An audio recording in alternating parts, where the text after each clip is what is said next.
അസ്സലാമു അലൈക്കും വറഹ്മത്തുള്ളാഹി വബറകാതുഹു. എന്തൊക്കെയുണ്ട് വിശേഷം കൂട്ടുകാരെ? എല്ലാവർക്കും സുഖല്ലേ? ഇന്ന് ഞാൻ വന്നിട്ടുള്ളത് നമ്മൾ ഹിഫ്ള് ചെയ്യുമ്പോൾ നമുക്കെല്ലാവർക്കും പലതരത്തിലുള്ള പ്രശ്നങ്ങൾ ഉണ്ടാവലുണ്ട് അല്ലേ? അല്ലെങ്കിൽ നമ്മൾ ഹിഫ്ള് ചെയ്യാൻ ആഗ്രഹിക്കുമ്പോൾ തന്നെ നമ്മൾ എന്താ ചിന്തിക്കുക? പലരും എന്താ ചിന്തിക്കുക? ഖുർആന് അത് വലിയൊരു ബുക്കാണ്, വലിയൊരു കിതാബാണ്. അത് ഹിഫ്ളാക്കണമെങ്കിൽ ഭയങ്കര മെമ്മറി പവർ വേണം. എനിക്ക് ഓർമ്മശക്തി കുറവാണ്. എനിക്ക് ചിലപ്പോ ഇപ്പം പറഞ്ഞത് ഓർമ്മ ഉണ്ടാവും, കുറച്ച് കഴിഞ്ഞാൽ അത് ഓർമ്മ ഉണ്ടാവില്ല. ഇങ്ങനത്തെ കുറെ പ്രശ്നങ്ങളാണ് നമ്മൾ പറയാറ്. എന്നാൽ ഇന്ന് ഞാന് ഖുർആൻ പഠിക്കാൻ ഏറ്റവും എളുപ്പമുള്ള മാർഗം എങ്ങനെയാണ്, അല്ലെങ്കിൽ നമ്മൾ എങ്ങനെയാണ് ഖുർആൻ പഠിച്ചിട്ട് ഈ എളുപ്പത്തിൽ പഠിക്കാം, നമുക്ക് എങ്ങനെ മെമ്മറി പവർ കൂട്ടാം, ഇങ്ങനെയുള്ള കാര്യങ്ങളാണ് പറയുന്നത്. എത്ര എല്ലാം ഓർമ്മിച്ചിട്ട് എത്ര ദു- നോക്കിയിട്ടും മറവി തന്നെ സംഭവിക്കുന്നവർക്കുള്ള ഒരു ചെറിയൊരു ക്ലാസ്, ഒരു ഹെൽപ്പ് അത്രേ ഉള്ളൂ. നമ്മൾ എത്ര തവണ ഖുർആൻ പാരായണം ചെയ്യുന്നുണ്ട്? അതിൽ എത്ര തവണ ഹൃദയത്തിൽ പഠിപ്പിക്കാൻ ശ്രമിക്കുന്നുണ്ട്? നമ്മൾ യാസീൻ ഓതുമ്പോൾ അല്ലെങ്കിൽ ഫാത്തിഹ ഓതുമ്പോൾ എത്ര തവണ ഖുർആൻ നോക്കി കറക്റ്റ് ആണോ എന്ന് നോക്കിയിട്ട് ഓതാറുണ്ട്? അതിന്റെ തജ്വീദ് കറക്റ്റ് ആക്കി എത്ര തവണ ഓതിയിട്ടുണ്ട്? നമ്മൾ അതിന്റെ അർത്ഥം അറിയാൻ ശ്രമിച്ചിട്ടുണ്ടോ? ഒരു കാര്യം പഠിക്കുമ്പോൾ അതിന്റെ അർത്ഥം അറിഞ്ഞുകൊണ്ട് പഠിക്കാന്ന് വെച്ചാൽ നമുക്ക് അതിൽ കുറച്ചും കൂടി മനസ്സിലാക്കാൻ കഴിയും. അതാണ് ഒന്നാമത്തെ കാര്യം. അല്ലാതെ നമ്മൾ പഠിക്കുമ്പോൾ നമ്മൾ എന്തോ ഓതുന്നു എന്നല്ലാതെ, അല്ലെങ്കിൽ എന്തൊക്കെയോ അക്ഷരങ്ങൾ വായിക്കുന്നു എന്നല്ലാതെ അതിൽ എന്താണെന്ന് മനസ്സിലാക്കാൻ നമുക്ക് കഴിയും. അള്ളാഹു, ആ ഒരു നാമം നമ്മൾ ഒരിക്കലും മറക്കില്ല. കാരണം അള്ളാഹു, ഇലാഹ്, ഇതൊക്കെ നമുക്ക് സുപരിചിതാണ്. അപ്പം അതിന്റെ കൂടെ ഖുൽ ഹുവല്ലാഹു അഹദ്, ഖുൽ പറയുക, അള്ളാഹു ഒരുവനാണ്. ഇങ്ങനെ പഠിച്ചു കഴിഞ്ഞാല് അഹദ് ഒരുവനാണ്, ഇങ്ങനെ പഠിച്ചു കഴിഞ്ഞാല് നമുക്ക് കുറച്ചും കൂടി ഈസി ആയിട്ട് മെമ്മറിയിൽ നിൽക്കാൻ സഹായിക്കും. അത് നമുക്ക് ഖുർആന്റെ അർത്ഥം മനസ്സിലാക്കാനും അതോടൊപ്പം തന്നെ ഹിഫ്ള് എളുപ്പമാക്കാനും കഴിയും. അതുപോലെ തന്നെ നമ്മൾ ഖുർആൻ ഓതിക്കൊണ്ട് അതിന്റെ തജ്വീദുകൾ മനസ്സിലാക്കുകയാണെങ്കിൽ തജ്വീദും ഒരു എളുപ്പമുള്ള പഠനമായിട്ട് തീരും. തജ്വീദ് ഒരിക്കലും ടഫായിട്ടുള്ള പഠനമല്ല, പക്ഷെ നമ്മളെ ഖുർആൻ ഹിഫ്ളാക്കുമ്പോൾ തജ്വീദോട് കൂടി ഹിഫ്ളാക്കണം എന്നുള്ള ഒരു കാര്യം ഉണ്ടല്ലോ. അതുകൊണ്ടാണ് ഞാൻ പറഞ്ഞത് നമ്മൾ അങ്ങനെ ശ്രമിച്ചാൽ പെട്ടെന്ന് തന്നെ നമുക്ക് ഹിഫ്ളാക്കാൻ കഴിയും.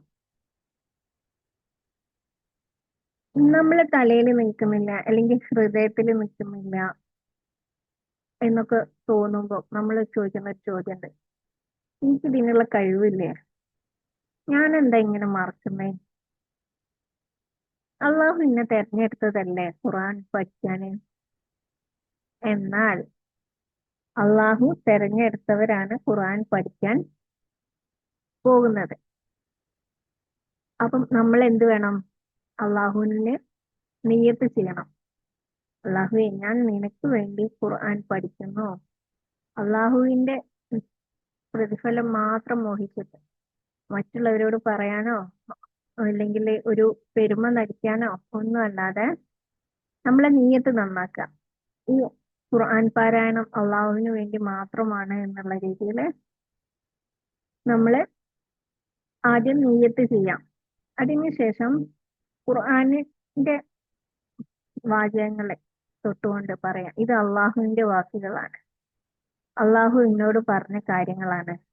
അള്ളാഹുവെ, ഇത് നീ എന്റെ മനസ്സിൽ ഉറപ്പിച്ചു തരണേന്ന് അള്ളാഹുവിനോട് ദുആ ചെയ്യാം. റബ്ബി ജിദ്നി ഇൽമാ, നമുക്ക് ദുആ ചെയ്യാം.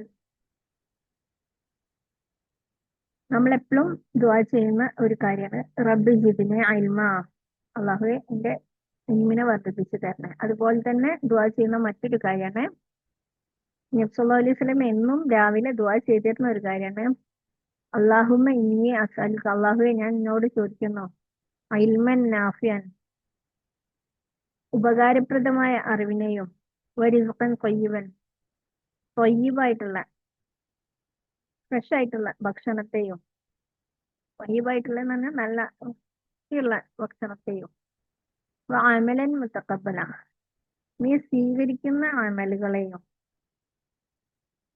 ഇത് നബി സല്ലല്ലാഹു അലൈഹി വസല്ലം എന്നും രാവിലെ ദുആ ചെയ്തിരുന്നതാണ്. അതന്നെ നമുക്കും ദുആ ചെയ്യാൻ പറ്റും. അപ്പൊ അങ്ങനെ നമുക്ക് ഇൽമു വർദ്ധിക്കാൻ കാരണമാവും. പിന്നെ ഉള്ളത് നമ്മൾ മറന്നു പോകുന്നു എന്നുള്ളതാണ്. മറന്നു പോകാനുള്ള ഒന്നാമത്തെ കാര്യം, നമ്മളെ തലച്ചോറിൽ 3 സ്റ്റേജസ് ഉണ്ട്. ഒന്ന് നമ്മളെ ടെമ്പററി ആണ്, നമ്മളിപ്പോ ആവശ്യമുള്ള കാര്യങ്ങൾ ഓർക്കും. ഇപ്പം പെട്ടെന്ന് ഇന്ന കാര്യങ്ങൾ എന്ന് പറയുമ്പം, അല്ലെങ്കിൽ ഒരു നമ്പർ ഓർമ്മിക്കുന്നു പറയുമ്പം അത് ആ സമയത്തേക്ക് ഓർക്കും. ഒരു 10 മിനിറ്റിനോ അരമണിക്കൂറിനോ അല്ലെങ്കിൽ 2 മണിക്കൂറിനോ ഇങ്ങനെ കുറച്ച് സമയത്തേക്ക് മാത്രം. അപ്പൊ നമ്മളെ ഇങ്ങനെ ഓതുന്ന സമയത്ത് ഫസ്റ്റ് നമ്മള് ഈ ടെമ്പററി ആയിട്ടുള്ള നമ്മുടെ തലച്ചോറിലേക്കാണ് കൊടുക്കുന്നത്. അതിനുശേഷം നമ്മൾ രാവിലെ സുബീന്റെ മുന്നാണ് ഖുർആൻ പഠിക്കാൻ ഏറ്റവും ബെസ്റ്റ് ആയിട്ടുള്ള സമയം പറയുന്നത്. സുബീന്റെ മുന്നേ അല്ലെങ്കിൽ സുബീന്റെ തൊട്ട് ശേഷം, ഫജറിന് ശേഷം ഒരു സൂര്യൻ ഉദിക്കുന്നത് വരെ ആ സമയം നമ്മളെ മൈൻഡ് ഭയങ്കര ഫ്രഷ് ആയിട്ട് ഇരിക്കുന്ന സമയമാണ്. ആ സമയത്താണ് നമ്മൾ ഖുർആൻ പഠിക്കാൻ തിരഞ്ഞെടുക്കാൻ ഏറ്റവും ബെസ്റ്റ്. അല്ലാത്ത സമയം തിരഞ്ഞെടുക്കുക ഓരോരുത്തരുടെ സൗകര്യത്തിന്. അപ്പം നമ്മൾ അങ്ങനെ ഒരു പേജ് പഠിച്ചു. പിന്നെ നമ്മളെ ഉച്ചക്കും വൈകുന്നേരമൊക്കെ അസറിനും ളുഹറിനൊക്കെ നിസ്കരിക്കുമ്പം ഈ സൂറത്ത് എങ്ങനെയാണോ നമ്മൾ തജ്വീദോട് കൂടി പഠിച്ചത് അതുപോലെ ഓതാൻ ശ്രമിക്കാം ആ നിസ്കാരങ്ങളിൽ. അപ്പൊ നമ്മൾ അർത്ഥസഹിതാണ് പഠിച്ചു വെച്ചാല് നമുക്ക് നിസ്കാരത്തിൽ കുറച്ചും കൂടി ഖുശുവോടെ നിസ്കരിക്കാൻ കഴിയും. നിസ്കാരത്തിലേക്ക് തന്നെ ശ്രദ്ധ വരും. അള്ളാഹുവിന്റെ മുന്നിൽ നിൽക്കാണ്, അള്ളാഹുവിനോട് പറഞ്ഞ കാര്യങ്ങളാണ് എന്നുള്ള രീതിയിൽ നമുക്ക് നിസ്കാരത്തിൽ കൂടുതൽ ശ്രദ്ധ കിട്ടും. പിന്നെയുള്ള കാര്യം, നമ്മൾ മഗ്‌രിബിനോ ഇശാനോ അല്ലെങ്കിൽ അസറിനോ എപ്പോഴാണെന്ന് വെച്ചാൽ നമ്മൾ ഇത് വീണ്ടും റിപ്പീറ്റ് ചെയ്യാം. നമ്മൾ റിപ്പീറ്റ് ചെയ്യുന്ന സമയത്ത് നമ്മുടെ മെമ്മറി സെക്കൻഡ് സ്റ്റേജിലേക്കാണ് പോകുന്നത്. പറ്റുന്നുണ്ടെങ്കിൽ നമ്മൾ ഉറങ്ങുന്നതിന്റെ മുന്നേ ഒന്ന് റിപ്പീറ്റ് ചെയ്യാം. രാവിലെ ഉറങ്ങി എണീറ്റാല് ഇന്നലെ പഠിച്ച എന്തായിരുന്നു എന്നൊന്ന് വീണ്ടും റിപ്പീറ്റ് ചെയ്യാം. ഇത് നമ്മുടെ മെമ്മറിന്റെ സെക്കൻഡ് സ്റ്റേജിലേക്ക് എത്തിക്കും. പിന്നെ രണ്ടാമത്തെ ദിവസം വീണ്ടും പുതിയത് പഠിക്കുന്നു. അത് വീണ്ടും ളുഹറിലും അസറിലും മഗ്‌രിബിലും ഇശായിലും ഒക്കെ റിപ്പീറ്റ് ചെയ്യുന്നു. പിറ്റേന്ന് തഹജ്ജുദിന്റെ സമയത്ത് നമ്മൾ ഇന്നലെ പഠിച്ചതും മിനിഞ്ഞാന്ന് പഠിച്ചതും വീണ്ടും റിപ്പീറ്റ് ചെയ്യുന്നു. അപ്പം അതിന്റെ മെച്ചം എന്താന്ന് വെച്ചാൽ നമ്മൾ ഖുർആൻ ഓതി നിസ്കരിക്കുന്നവരായി കൂടെ നമ്മുടെ ഖുർആന് നമുക്ക് കുറച്ചും കൂടി സ്ട്രോങ് ആയി മൂന്നാമത്തെ സ്റ്റേജിലേക്ക് എത്തി. നമ്മുടെ തലച്ചോറിലെ മൂന്നാമത്തെ സ്റ്റേജിലേക്ക് എത്താൻ സാധിക്കും. ഇങ്ങനെ നമ്മൾ റിപ്പീറ്റ് ചെയ്യുമ്പോഴാണ് നമുക്കത് നല്ല രീതിയിൽ തറയായിട്ട് പഠിക്കാൻ കഴിയാം. പിന്നെ മറ്റൊരു കാര്യം, നമ്മൾ എപ്പം ഓതാനിരിക്കുമ്പോഴും അള്ളാഹുവിന്റെ സഹായം തേടണം. കാരണം അള്ളാഹുവിന്റെ സഹായം ഇല്ലാതെ അള്ളാഹുവിന്റെ കലാമ്, അള്ളാഹുവിന്റെ വാക്കുകൾ നമ്മളെ ഹൃദയത്തിൽ പഠിക്കാൻ നമുക്ക് കഴിയില്ല. അപ്പൊ നമ്മളെപ്പോഴും അള്ളാഹുവിനോട് തേടണം, അള്ളാഹുവേ നിന്റെ വാക്കുകളായി ഖുർആൻ എന്റെ മനസ്സിൽ ഹിഫ്ളാക്കി തരണേ, എന്റെ ഹൃദയത്തിൽ പഠിപ്പിച്ചു തരണേ എന്ന് പറയാം. അതുപോലെ തന്നെ ഉള്ള പ്രധാനപ്പെട്ട കാര്യങ്ങളാണ് നമ്മൾ ആവശ്യമില്ലാത്ത കാര്യങ്ങൾ സംസാരിക്കാതിരിക്കുക. നമ്മളിപ്പോ ഒരു വീട്ടിലാണ്, കുടുംബങ്ങളൊപ്പാണ് എന്നുണ്ടെങ്കിൽ നമുക്ക് എന്തായാലും സംസാരിക്കേണ്ടി വരും. പക്ഷെ ആ സമയത്ത് അള്ളാഹ്ക്ക് ഇഷ്ടപ്പെടാത്ത സംസാരങ്ങൾ വരാതെ സൂക്ഷിക്കാം. അത് എന്തൊക്കെയാണെന്ന് വെച്ചാൽ, ഇപ്പം മറ്റുള്ളവരെ പറ്റിയുള്ള ഗീബത്ത്, നമീമത്ത്, കുശുമ്പ്, അസൂയ, കുറ്റം, അങ്ങനെയുള്ള കാര്യങ്ങളൊന്നും വരാതിരിക്കാം. അതുപോലെ തന്നെ നമ്മള് തെറ്റുകൾ ചെയ്യുന്നത് മാക്സിമം കുറയ്ക്കാം. അത് റീൽസ് ആയാലും വീഡിയോസ് ആയാലും അതല്ല നേരിട്ട് മറ്റ് അന്യപുരുഷന്മാരോട് ഇടപഴകുന്നതായാലും ഒക്കെ നമ്മൾ ഹറാമായ കാര്യങ്ങൾ ചെയ്യുന്നത് നന്നായിട്ട് കുറയ്ക്കാം. ഇത് നമ്മളെ ഹൃദയത്തിലെ ഖുർആന് ഉറക്കാൻ കാരണമാവും.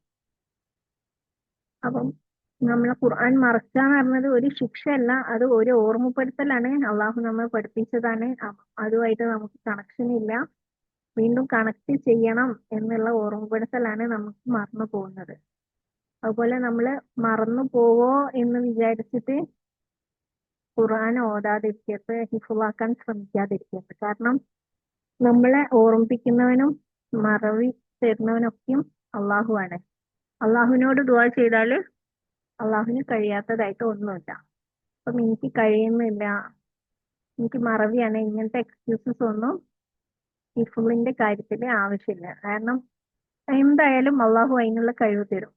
ഏതാളുകള് ഹജ്ജിന് പോയാലും എത്ര വയ്യാത്തവരാണെങ്കിലും അവിടെ എത്തിയാൽ ഹജ്ജ് ചെയ്യാനുള്ള കഴിവ് അള്ളാഹു കൊടുക്കുന്നുണ്ട്. ഉംറ ചെയ്യാനുള്ള കഴിവ് അള്ളാഹു കൊടുക്കുന്നുണ്ട്. അതുപോലെ തന്നെ ഹിഫ്ള് ചെയ്യാനുള്ള കഴിവും അള്ളാഹുവിനോട് ചോദിച്ചാൽ അള്ളാഹു തരും. അള്ളാഹു പറഞ്ഞിട്ടുണ്ട്, ഈ ഖുർആന് നിന്റെ ഹൃദയത്തിൽ നിലനിർത്തണമെങ്കിൽ നീ ദിവസവും അതിലേക്ക് മടങ്ങണം എന്ന് വെച്ചാൽ നമ്മള് ദിവസവും ഖുർആനുമായിട്ട് ബന്ധപ്പെട്ടിരിക്കണം. അപ്പം ചോദിക്കും, നമുക്ക് സ്ത്രീകൾക്കാണെങ്കിൽ ഹൈറുള്ള ദിവസം എന്ത് ചെയ്യും? ഹൈറുള്ള ദിവസം നമുക്ക് ഖുർആൻ കേൾക്കുന്നതിന് കുഴപ്പമില്ല. മൊബൈലിലൊക്കെ ഓണാക്കിയിട്ട് നമുക്ക് ഖുർആൻ കേൾക്കാൻ പറ്റും. അതുപോലെ കുട്ടികള് ഖുർആൻ ഓതുന്നത് കേൾക്കാൻ പറ്റും. അപ്പം അതിന് കുഴപ്പമില്ല. വലഖദ് യസ്സർനൽ ഖുർആന ലിസിക്രി ഫഹൽ മിൻ മുദക്കിർ. ഞങ്ങൾ ഞാൻ ഖുർആനെ ഓർമ്മിക്കാൻ എളുപ്പമാക്കിയിരിക്കുന്നു, എന്നാൽ ആരാണ് അത് ഹൃദയത്തിലാക്കുന്നത്? സൂറ അൽ-ഖമർ 17-ാമത്തെ ആയത്. അതായത് ഖുർആൻ ഓർക്കുന്നത് അല്ലെങ്കിൽ ഖുർആൻ മനഃപ്പാഠമാക്കുന്നത് അസാധ്യമായ ഒരു കഴിവല്ല. പക്ഷെ അതിനായിട്ട് നമുക്ക് തുടർച്ചയായിട്ട് ചെയ്യാനുള്ള ഒരു മനസ്സ് വേണം, അതിനുള്ള ആഗ്രഹം വേണം.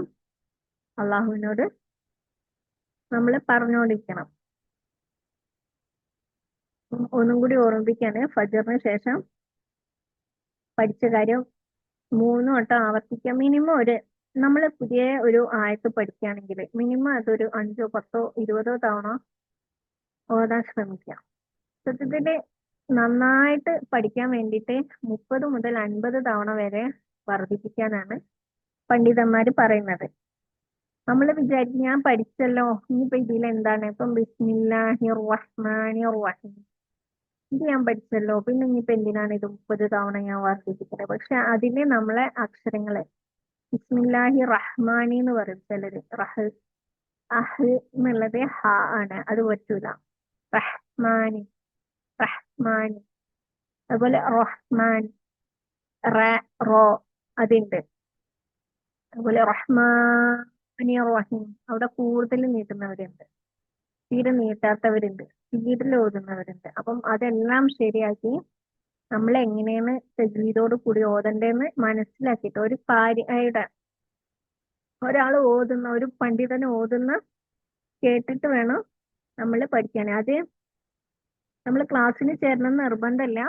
നമുക്ക് മൊബൈലിലൊക്കെ ഇപ്പൊ ഒരുപാട് ആപ്ലിക്കേഷൻസ് കിട്ടുന്നുണ്ട് ഖുർആൻ ഓതുന്നത് കേൾക്കാൻ, റിപ്പീറ്റ് ആയിട്ട് കേൾക്കാനും ഒക്കെ. അപ്പൊ അത് കേട്ടിട്ട് പഠിക്കാൻ പറ്റും. നല്ല കാര്യങ്ങളുടേത് കേൾക്കാൻ ശ്രമിക്കാം. അതുപോലെ തന്നെ യൂട്യൂബിലും മറ്റും ഒരുപാട് ക്ലാസ്സുകളും ഉണ്ട്. വേണമെന്നുണ്ടെങ്കിൽ അതിൽ തിരഞ്ഞെടുത്തിട്ട് നമുക്ക് പറ്റുന്ന യോജിച്ച ക്ലാസ്സുകൾ പഠിക്കാൻ ശ്രമിക്കാൻ പറ്റും. അതുപോലെ തന്നെ ഉള്ള ഒരു കാര്യമാണ്, പറ്റുകയാണെന്നുണ്ടെങ്കിൽ ഏതെങ്കിലും ഒരു ഗ്രൂപ്പിലോ ഖുർആൻ പഠനത്തിനോ പോയിട്ട് അവിടെ മറ്റുള്ളവർക്ക് കേൾപ്പിച്ച് തെറ്റുകൾ തിരുത്തുക എന്നുള്ളത്. ഇൻഷാ അല്ലാഹ് അള്ളാഹു തൗഫീഖ് നൽകട്ടെ. ഫജറിന് മുമ്പ് ഓർമ്മിച്ച ഭാഗം 3 പ്രാവശ്യം ആവർത്തിക്കുക. നമ്മൾ ഇന്നലെ പഠിച്ച കാര്യം ഇന്ന് 3 പ്രാവശ്യം ആവർത്തിക്കുക. എന്നിട്ട് ഇന്ന് പുതിയത് വീണ്ടും പഠിക്കുക. ഉറങ്ങുന്നതിന് മുമ്പ് അതേ ഭാഗം വീണ്ടും ഓതി നോക്കുക.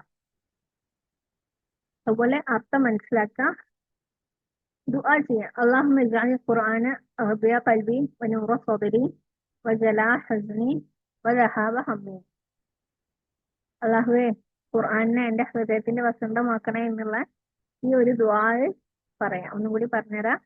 അല്ലാഹുമ്മ ഇജ്അൽ ഖുർആന റബിയ ഖൽബി വനൂറ സദരി വജലാ ഹസ്നി വദഹാബ ഹമ്മി.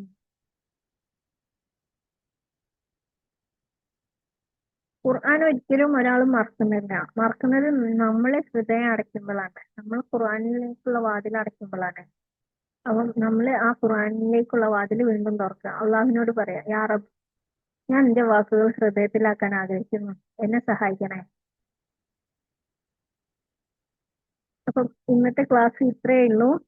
ഇനി ആർക്കെങ്കിലും ഖുർആന്റെ ക്ലാസ്സിൽ അറ്റൻഡ് ചെയ്യണം എന്നുള്ളവർക്കാണ് വെച്ചാൽ, അല്ലെങ്കിൽ ഇസ്ലാമികമായി മുന്നേറണം, ഇസ്ലാമികമായിട്ടുള്ള ജീവിത ശൈലിയിൽ ജീവിക്കണം എന്നൊക്കെ ആഗ്രഹിക്കുന്നവരാണ് നിങ്ങളെങ്കിൽ ഞങ്ങളൊരു ക്ലാസ് നടത്തുന്നുണ്ട്. അതിൽ ഒരു മാസത്തെ ഇസ്ലാമിക ജീവിതത്തിന്റെ ക്ലാസ്സും പിന്നീട് അതിന്റെ കൂടെ തന്നെ ഖുർആന്, ഹിഫ്ള്, തഫ്സീർ, തർജമ എല്ലാം കൂടി ഉൾപ്പെടുത്തിയിട്ടുള്ള, തജ്വീദ് എല്ലാം ഉൾപ്പെടുത്തിയിട്ടുള്ള ക്ലാസ്സുകളുമാണ് ഉണ്ടായിരിക്കുക. അപ്പം അതിന് മാസം 300 രൂപ ഫീസോട് കൂടിയാണ് ഈ ക്ലാസ് നടക്കുന്നത്. താല്പര്യമുള്ളവർ താഴെ കമന്റ് ബോക്സിൽ കാണുന്ന ലിങ്കിൽ കയറി ജോയിൻ ചെയ്യാം, ഗ്രൂപ്പിൽ ജോയിൻ ചെയ്യാം. ഓക്കെ, വാട്സപ്പ് ഗ്രൂപ്പാണ്.